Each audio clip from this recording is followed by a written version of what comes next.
Good morning guys. एक बार मैं फिर उपस्थित हूँ एक अच्छा टॉपिक लेके और बहुत ही इम्पोर्टेंट टॉपिक लेके, चूंकि एग्जाम में हर हाल में ये प्रश्न पूछा गया है, पूछा जाएगा। क्योंकि इसके पहले भी लगातार हमने देखा कई एग्जामों में ये प्रश्न पूछा हुआ है डीएलएड के, और डीएलएड ही नहीं बल्कि ये तो टेट से टेट का भी प्रश्न है, बहुत ज़्यादा मिलता है। चलिए आज हम डीएलएड के प्रश्न के बारे में चर्चा करते हैं। तो सबसे पहले हम बात करते हैं व्यक्तित्व, इससे रिलेटेड ये प्रश्न है। व्यक्तित्व को परिभाषित करें, व्यक्तित्व के कितने प्रकार होते हैं, मापन की विधि क्या है। ये तीन प्रश्न बहुत ही इंपॉर्टेंट हैं इसके। ठीक है, तो गाइस सबसे पहले हम बात करते हैं पर्सनालिटी, यानी व्यक्तित्व क्या होता है। व्यक्तित्व को परिभाषित करना है, व्यक्तित्व की परिभाषा। देखिए सीधी सी बात, अगर हम व्यक्तित्व की बात करें, व्यक्तित्व तो अंग्रेजी के पर्सनालिटी शब्द से बना हुआ है, पर्सनालिटी शब्द से बना हुआ है। और ये जो पर्सनालिटी शब्द है, ये लैटिन भाषा के शब्द परसोना, लैटिन भाषा का शब्द है परसोना।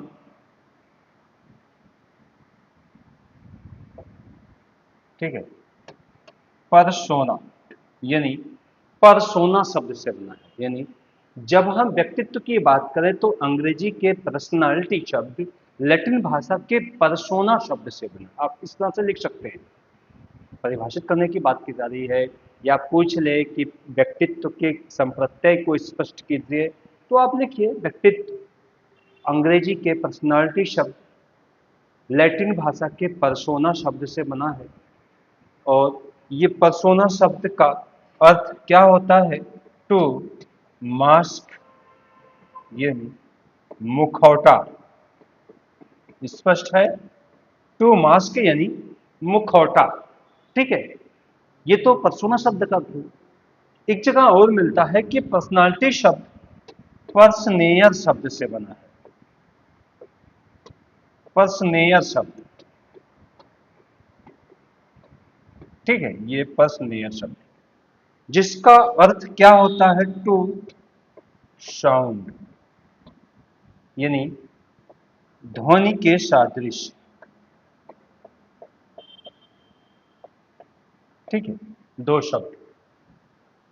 अब सोच लीजिए कितने नंबर का आया है, ये महत्वपूर्ण है। 2 नंबर का आया है, 1 नंबर का आया है, जो भी है। ठीक है, तो पर्सनेयर से बना है जिसका मतलब है टू साउंड, यानी ध्वनि के सादृश्य। या फिर परसोना शब्द से बना है, लैटिन भाषा के परसोना शब्द जिसका मतलब होता है टू मास्क, यानी मुखौटा। और मुखौटा का मतलब होता है एक नकली चेहरा। ठीक, अब देखिए ये तो शाब्दिक अर्थ है इसका।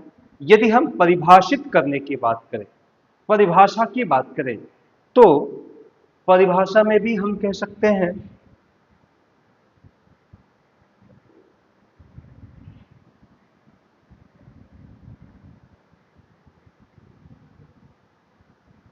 ठीक है, परिभाषा, परिभाषा के लिए अब आप किसकी परिभाषा, किसी के अकॉर्डिंग लिखना चाहते हैं या स्वयं के अनुसार लिखना चाहते हैं? दो चीजें होती हैं। आप चाहें तो स्वयं के अनुसार भी इसको परिभाषित कर सकते हैं। व्यक्तित्व संपूर्ण विशेषताओं के अंतर्गत आने वाला एक व्यवहार है। ठीक, दूसरी चीज, व्यक्तित्व यानी विभिन्न प्रकार की विशेषताओं का एक संगठन है, स्वयं के अनुसार। ठीक है, चलिए किसी और के अनुसार यदि आप लिखना चाहें, किसी विचारक के अनुसार, तो बहुत आसान परिभाषा आपको मिलेगा, रैक्स रॉक, रैक्स रॉक के अनुसार व्यक्तित्व। सीधी सी बात है, बहुत अच्छी परिभाषा है, बहुत सरल परिभाषा, आसान परिभाषा है। व्यक्तित्व मान्य तथा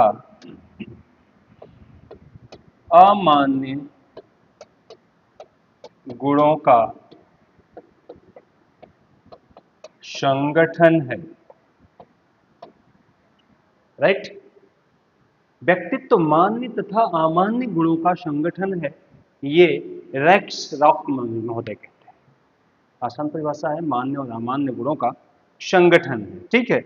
वुडवर्थ की बात अगर आप करना चाहें तो वुडवर्थ की भी परिभाषा याद कर लीजिए। व्यक्तित्व व्यक्ति की संपूर्ण गुणात्मकता है। व्यक्तित्व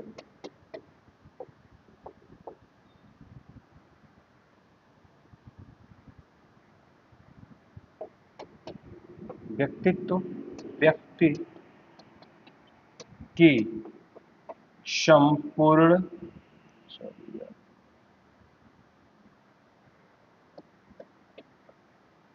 संपूर्ण गुणात्मकता है।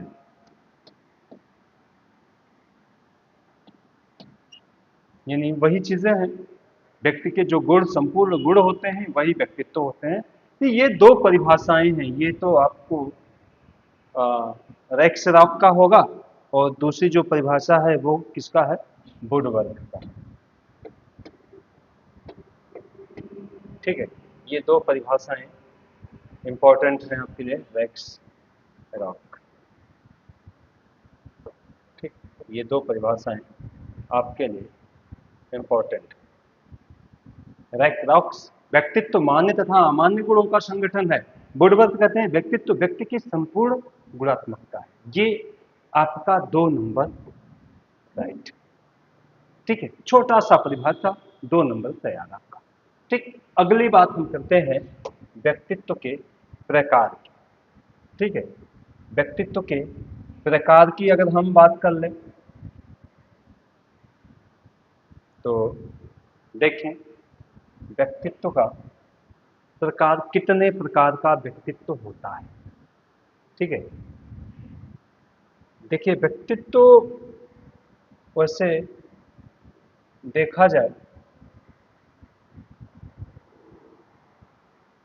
तो मनोवैज्ञानिकों के अलग अलग विचार हैं, अलग अलग प्रकार भी देखे जाते हैं। जैसे बहुत फेमस और अक्सर एग्जाम वगैरह में पूछता है, यूंग के अनुसार,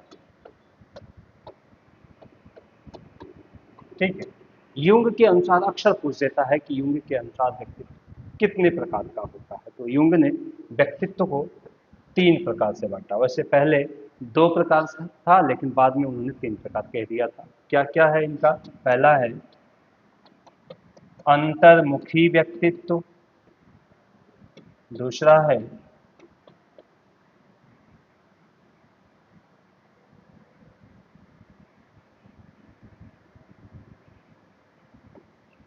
बहिर्मुखी व्यक्तित्व और तीसरा है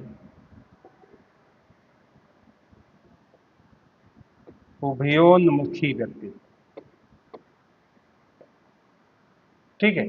ये 3 प्रकार हैं। ये किसके हैं, यूंग के अनुसार अगर सीधे सीधे पूछ देता है कि व्यक्तित्व के कितने प्रकार हैं तो आप सीधे उत्तर लेंगे व्यक्तित्व के 3 प्रकार होते हैं, अंतर्मुखी व्यक्तित्व, बहिर्मुखी व्यक्तित्व तथा उभयोन्मुखी व्यक्तित्व, ठीक है। स्पष्ट, अगर यही तक पूछता है तो अंतर्मुखी, बहिर्मुखी और उभयोन्मुखी।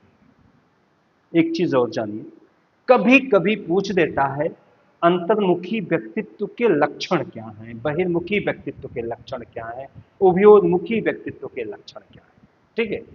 तो सीधी सी बात है, अंतर्मुखी व्यक्तित्व यानी ऐसा व्यक्ति जिसका व्यवहार बहुत ही आंतरिक हो, समझ रहे बात, यानी जो बहुत ही अपने आप तक ही सीमित रखता हो, अपनी बात दूसरों तक ना पहुंचाता हो, दूसरों की बात वह जान जाता हो, या वह केवल अपने तक ही सीमित रहता हो, तो उसी को हम अंतर्मुखी व्यक्तित्व कहते हैं। जैसे इंजीनियर, कोई वैज्ञानिक, ये अंतर्मुखी स्वभाव के होते हैं। इनको दूसरे से मतलब नहीं है, इनको समाज से मतलब नहीं है, ये अकेले में रहने वाले लोग हैं, इनको अकेले पसंद है, एकांत प्रिय जो लोग होते हैं वही अंतर्मुखी स्वभाव के होते हैं। और बहिर्मुखी स्वभाव जो समाज प्रिय व्यक्ति होता है, जिसको समाज पसंद होता है, जो समाज में रहता है, समाज के लिए जीता हो, समाज के लिए कुछ करता हो, तो इसका मतलब है वह बहिर्मुखी स्वभाव का व्यक्तित्व है। और ऐसे स्वभाव का जो व्यक्तित्व होता है वह हमेशा हंसने हंसाने वाला होता है, वह दूसरों की सेवा के लिए होता है। जैसे कोई शिक्षक हो, जैसे कोई अ, अभिनेता हो, कोई नेता हो, ये लोग क्या है, ये बहिर्मुखी स्वभाव के, ठीक है। उभयोन्मुखी स्वभाव, उभयोन्मुखी स्वभाव का मतलब होता है जिनमें ये दोनों गुण पाए जाते हो, अंतर्मुखी भी हो और बहिर्मुखी भी हो, उसी को हम उभयोन्मुखी कहते हैं, ठीक है। तो उभयोन्मुखी में कौन आएगा, जैसे शिक्षक को भी आप उभयोन्मुखी में ले सकते हैं, ठीक है, लेकिन खासकर वो बहिर्मुखी में ही आता है। आप नेता, अभिनेता, राजनेता, मंत्री, विधायक, सांसद, इनको आप जो है उभयोन्मुखी में ले लेते हैं, ठीक है। ये अंतर्मुखी भी होते हैं और बहिर्मुखी भी होते हैं। तो इस तरह से जो है युंग के अनुसार अगर पूछ देता है तो ये 3 प्रकार का होता है, ठीक। अगर यह किसी दूसरे व्यक्ति का नाम ले ले, उसके अनुसार पूछ दे, अब दूसरे व्यक्ति में कौन, जैसे आप हिप्पोक्रेटस की बात कर लें, हिप्पोक्रेटस और गेलन की बात कर लें, कि अगर वो उनके अनुसार पूछ देता है तब, अगर हिप्पोक्रेटस या गेलन के अनुसार पूछ दो, वैसे पूछेगा नहीं, उतना डीपली नहीं जाएगा, ठीक है। पूछने के लिए ज़्यादा चांस बनता है तो शेल्डन के अनुसार पूछ सकता है। शेल्डन के अनुसार व्यक्तित्व कितने प्रकार का होता है, तो शेल्डन ने भी व्यक्तित्व को 3 प्रकार से बांटा है, एंडोमार्फिक, एटोमार्फिक और मेसोमार्फिक। एंडोमार्फिक,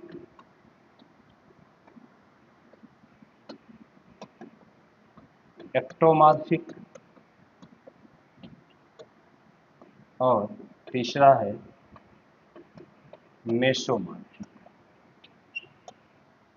ठीक। ये 3 प्रकार है, ये किसके अनुसार है, ये शेल्डन के अनुसार है। शेल्डन ने व्यक्तित्व को 3 प्रकार से बांटा था, तो शेल्डन के अनुसार पूछ सकता है ये, ठीक है। अब एक और ज्यादा पूछ सकता है, वह है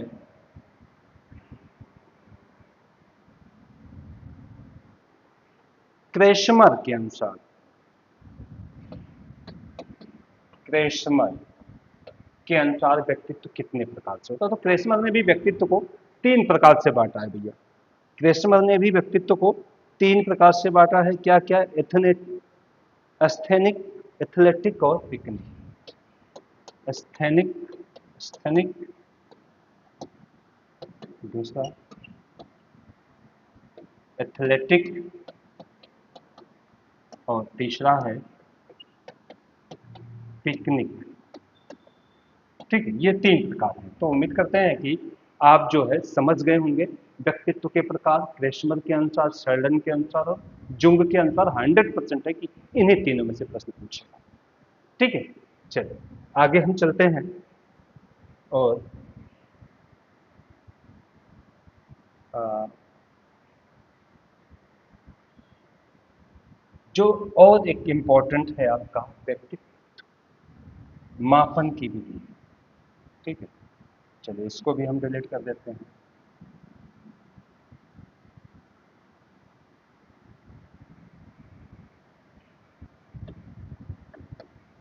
व्यक्तित्व मापन की विधि, आपको 100% मैं आश्वस्त करना चाहूंगा कि आप अच्छे से केवल वीडियो देख लीजिए, आपको कहीं भी किसी भी अन्य वीडियो, किताब वगैरह की जरूरत नहीं पड़ेगी, ठीक है। व्यक्तित्व मापन की विधि, कौन कौन सी ऐसी विधियां हैं जिसके आधार पर हम व्यक्तित्व का मापन करते हैं। तो गाइस ये जानिए कि ये प्रश्न हर साल पूछा हुआ है, तो उम्मीद कर सकते हैं कि आगे भी पूछेगा, ठीक है। व्यक्तित्व मापन की विधियां, तो व्यक्तित्व मापन की 2 मुख्य विधि, ठीक। पहला है प्रक्षेपण विधि, दूसरा है अप्रक्षेपण विधि, ठीक है। प्रक्षेपण विधि और अप्रक्षेपण विधि। यही दो मुख्य विधि है और अक्सर एग्जाम वगैरह में प्रक्षेपण विधि पूछ लेता है कि प्रक्षेपण विधि किसे कहते हैं। ठीक है, तो इसी समय हम इसकी भी चर्चा कर लें। तो प्रक्षेपण का मतलब होता है प्रक्षेपित करना, यानी प्रोजेक्शन, CTI, प्रोजेक्शन, प्रोजेक्ट करना, दूसरों पर आरोपित करना, दूसरों पर प्रक्षेपित करना, दूसरों पर अप्लाई करना ही प्रक्षेपण कहलाता है। यानी ऐसी विधि, ऐसा टूल्स, ऐसी सामग्री जब हम दूसरे व्यक्ति को देते हैं और वह दूसरा व्यक्ति उस टूल्स के नियमानुसार कार्य करता है और उसी के आधार पे उसके व्यक्तित्व का मापन किया जाता है, तो उसी को हम प्रक्षेपण विधि कहते हैं। ठीक है, यानी ऐसा टूल्स, ऐसी सामग्री, ऐसा टूल्स या ऐसा मापन का टूल्स जो दूसरों पर अप्लाई किया जाए, दूसरों पर प्रक्षेपित किया जाए, उसी को हम प्रक्षेपण विधि कहते हैं। ठीक है, अब देखिए प्रक्षेपण विधि के बाद हम अप्रक्षेपण विधि की बात करें तो अप्रक्षेपण विधि स्पष्ट ही हो गया अमूमन। ठीक है, चलिए अब प्रक्षेपण विधि चूंकि इंपॉर्टेंट है, इसी की हम चर्चा करें। आप जानिए कि प्रक्षेपण विधि के विकासकर्ता फ्रायड हैं। पहली बात तो ये कि विकासकर्ता कौन है? फ्रायड। प्रक्षेपण विधि के विकासकर्ता कौन है? फ्रायड है। ठीक, दूसरी चीज कि प्रक्षेपण विधि जो है यह कई प्रकार की होती है। कई ऐसे टूल्स होते हैं जिनका प्रक्षेपण किया जाता है, जिनको प्रक्षेपित किया जाता है, जिसमें आपको बात कर लें TAT। ठीक है, CAT, चलिए TAT है, CAT है। ठीक, इसके अलावा IBT है, IBT, ये तीन, ये जो तीन विधि है, ये तीन विधि आपके लिए बहुत ही इंपॉर्टेंट है। ये वो कह लें कि ये वेरी वेरी इंपॉर्टेंट, ये टॉपिक आपके लिए वेरी वेरी इंपॉर्टेंट है। TAT, CAT, IBT। ठीक, हम एक एक की बात कर लेते हैं। चलिए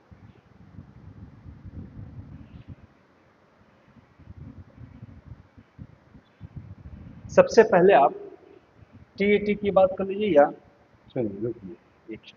हाँ, अब हम बात करते हैं TAT। ठीक है, TAT क्या है? तो आप जानिए इसका फुल फॉर्म क्या होता है। एक नंबर का ये भी मिल जाता है अक्षर कि TAT का फुल फॉर्म क्या है, CAT का फुल फॉर्म क्या है, या IBT का फुल फॉर्म क्या है। ठीक है, तो TAT यानी थेमेटिक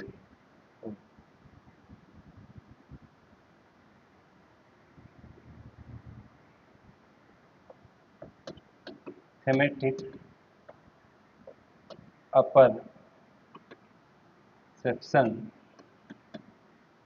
टेस्ट। थेमेटिक अपर सेप्शन टेस्ट इसका फुल फॉर्म है। थेमेटिक अपर सेप्शन टेस्ट को पूरा नाम क्या है इसका? यानी प्रासंगिक अंतर्बोध परीक्षा। प्रासंगिक अंतर्बोध परीक्षण। प्रासंगिक अंतर्बोध परीक्षण, ये प्रश्न आपके TET में भी पूछा गया है और सुपर TET में भी पूछा हुआ प्रश्न है। थेमेटिक परसेप्शन टेस्ट यानी TAT कौन सा परीक्षण है? यानी व्यक्तित्व का मापन करता है कि बुद्धि का मापन करता है? ठीक है, तो आप कंफर्म हो जाइए कि जो TAT है ये व्यक्तित्व मापन की एक विधि है, एक फार्मूला है, एक टूल्स है। दूसरे थेमेटिक परसेप्शन टेस्ट इसका फुल फॉर्म है। तीसरा प्रासंगिक अंतर्बोध परीक्षण के नाम से ये जाना जाता है। क्लियर यहां तक? चलिए आगे आप जानिए कि इस जो TAT है इसका विकासकर्ता कौन है। बहुत ज्यादा पूछता है प्रश्न। विकास करता, तो मॉर्गन व मुरे, ठीक है, ये इसके विकास करता है मॉर्गन और मुरे, यानी टीएटी के विकास करता मॉर्गन और मुरे है। ठीक है, यहां तक क्लियर हो गया। 1935 में इनका विकास किया था, ज्यादा गहराई में जाने की जरूरत नहीं है, नहीं तो कंफ्यूजन होगा आपको। ठीक, मॉर्गन और मुरे इनके विकास करता है। इन्होंने जो अपना ये टूल्स बनाया था, इसमें कुल कितने, यानी कुल कार्ड कितने होते हैं, ठीक है, तो कुल कार्डों की संख्या 31 होती है। कुल कार्ड कितने होती हैं? 31, यानी 30 प्लस 1 होता है। ठीक है, कार्डों की संख्या कितनी होती है? 31 होती है, यानी 30 प्लस 1 होती है, जिसमें 10 कार्ड मेल के होते हैं, 10 कार्ड फीमेल के होते हैं और 10 कार्ड मेल प्लस फीमेल दोनों होते हैं, और एक कार्ड जो होता है वह खाली होता है। ठीक है, यानी ये एक टीएटी का अक्सर एग्जाम में मिलता है। टीएटी टूल्स के बारे में बताइए, टीएटी टूल्स के कुल कितने कार्ड होते हैं, कुल कार्डों की संख्या कितनी होती है, और कितने कार्ड पे कितने किसका चित्र बना होता है, कितने कार्ड पे किसका चित्र बना होता है। तो स्पष्ट है, ये कुल 31 होते हैं, 30 प्लस 1 31 कार्ड होते हैं, जिसमें 10 पुरुषों के होते हैं, 10 महिलाओं के चित्र होते हैं, 10 पुरुषों और महिलाओं दोनों के चित्र होते हैं, प्लस एक चित्र जो होता है वो खाली होता है। ठीक है, और दूसरी चीज कि ये व्यक्तिगत और सामूहिक दोनों परीक्षण में प्रयोग किया जाता है। व्यक्तिगत प्लस सामूहिक दोनों रूपों में इसका हम प्रयोग कर सकते हैं। 14 वर्ष की आयु से इसका प्रयोग किया जाता है, यानी 14 वर्ष की आयु के बालकों पर या उसके ज्यादा उम्र के बालकों पर भी प्रायः ये थेमेटिक परसेप्शन टेस्ट का प्रयोग किया जाता है। तो ये तो कंफर्म हो गया होगा। यदि आप चाहें तो स्क्रीनशॉट ले सकते हैं इसका, फिर मैं आगे चलूंगा। ठीक है, चलिए नेक्स्ट हम चलते हैं। दूसरा हमारा आता है सीएटी, उसी से मिलता जुलता। ठीक है, सीएटी का फुल फॉर्म आप जान जाइए पहले। चाइल्ड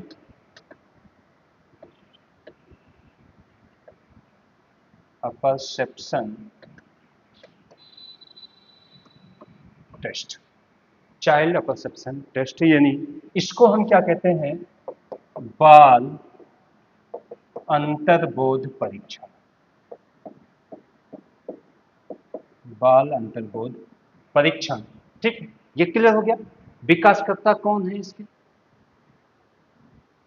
बताइए, फटाक से बताइए, विकासकर्ता कौन है इसका? ठीक, लियोपोल्ड बायलोक। चलो, लियोपोल्ड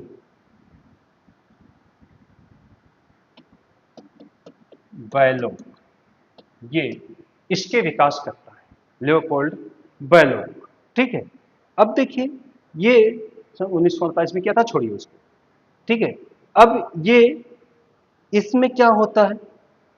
इसमें कुल 10 कार्ड होते हैं। कार्डों की संख्या क्या होती है? कार्डों की संख्या कितनी होती है? 10 होती है, और 10 पर क्या होता है? जानवरों का चित्र होता है।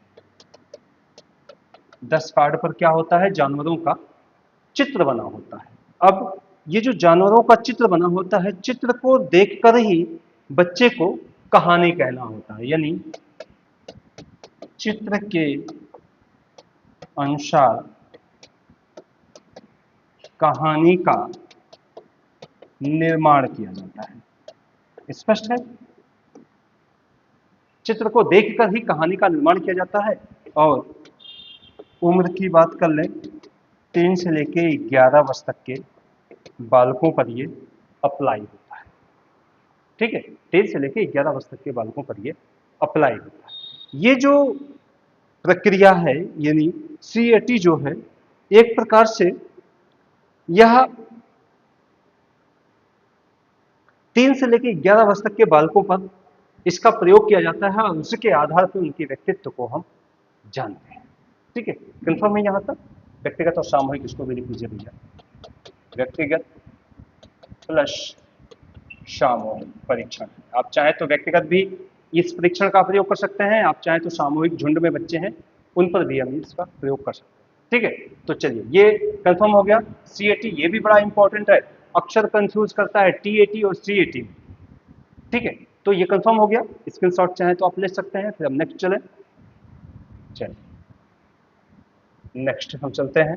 नेक्स्ट पे आता है आईबीटी। आईबीटी यानी इसी को हम कहते हैं इंक ब्लॉट टेस्ट। यानी इंक ब्लॉट टेस्ट क्या है? स्याही धब्बा परीक्षण। स्याही धब्बा परीक्षण बहुत इंपॉर्टेंट ये भी है। स्याही धब्बा परीक्षण है, इसके विकासकर्ता कौन है? विकासकर्ता की बात कर लें तो हरमन